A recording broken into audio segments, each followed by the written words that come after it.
two ladies and had two children, a boy and a girl, I guess through artificial insemination. At least that's what it shows up on Facebook as. Unless they have totally fake lives. I have no idea. But anyway, I can remember, you know, almost crying really of joy. It's hard to explain, mostly because I would see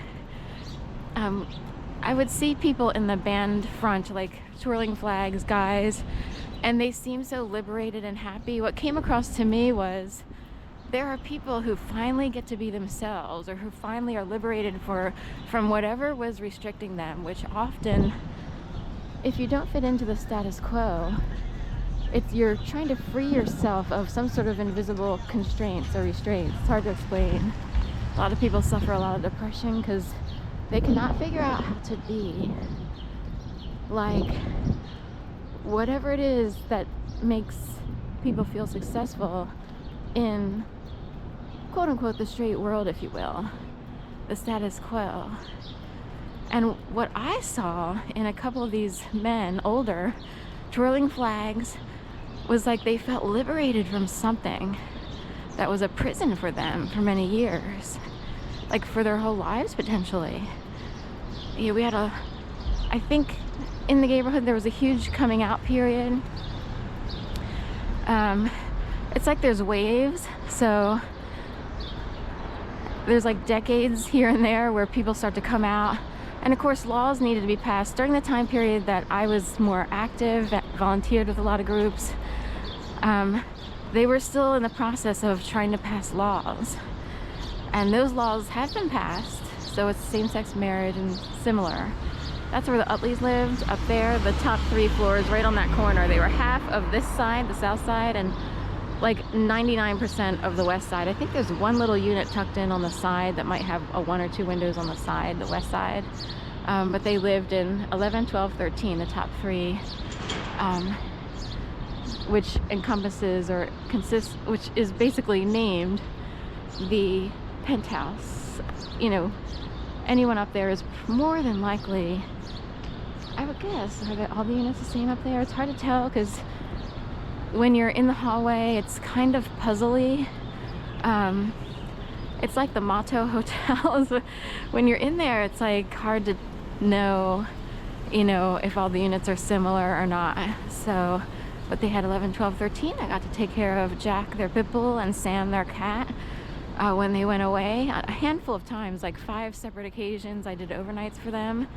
And this was during a time period, it was during baseball season, I believe, for the most part, when they would be on tour or what have you.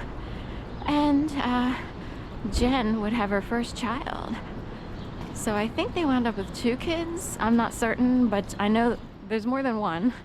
And she would wind up conceiving during that time period, so she would show up.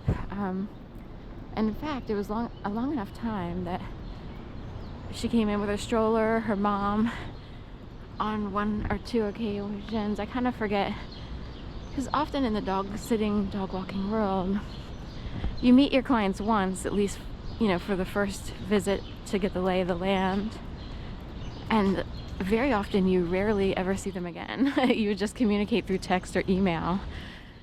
But in her case, for some reason, there were 2 or 3 separate occasions where we met up, unless she wanted to show me different things in the, like, we have this now, just so you know, or what have you. All right, I'm in Washington Square.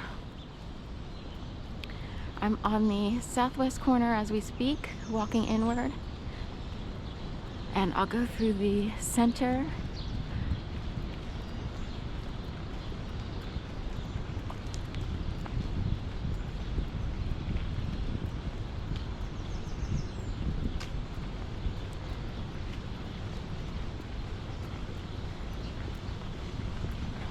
Up here, and the eternal flame is to the left over here.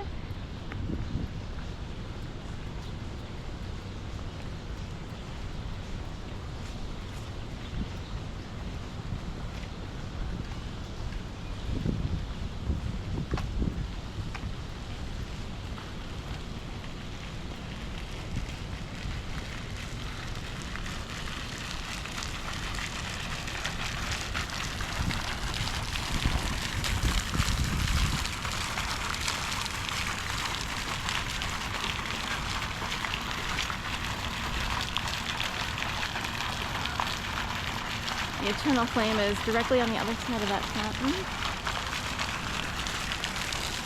I can hear geese in the sky, Canadian snow geese,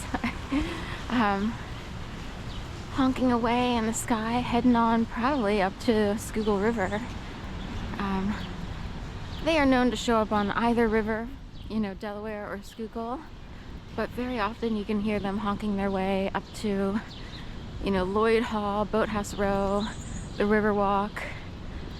You know, depending on my schedule and also what's part of my schedule in addition to work, and I do consider it work, you know, aside from also walking around with the camera, is strategically avoiding activity on the streets.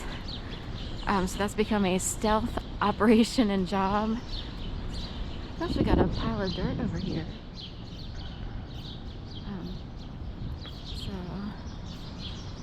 I guess they're doing something with this walkway, or they might be filling in mulch on the plant beds. Anyway, so it is sort of a job to learn how to sit still. You know, I would have never thought this. I'm someone who's been working my arse off for quite a few years, forever. And like, I don't know how to sit still, so in a way I had to learn a skill of stay put and we have to strategically figure out how to duck and weave whatever is going on.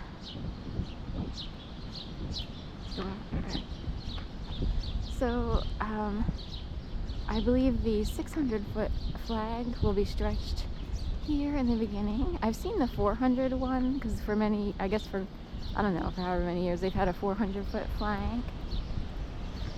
So they're starting at 6th. I think, right, that's 6th right there, and they will unfurl the flag for 600 feet. Someone wants me to keep saying 9. I keep getting 900 in my head, and I'm kind of curious why that is. I'm pretty certain it's just 600. It used to be 400. I have no idea, you know, what setup time is, although they did say gathering at 10. Look at this guy. Hi, big guy. I would totally, if I had birdseed, I would give you some. So, if I had birdseed, I would give you some. That's right.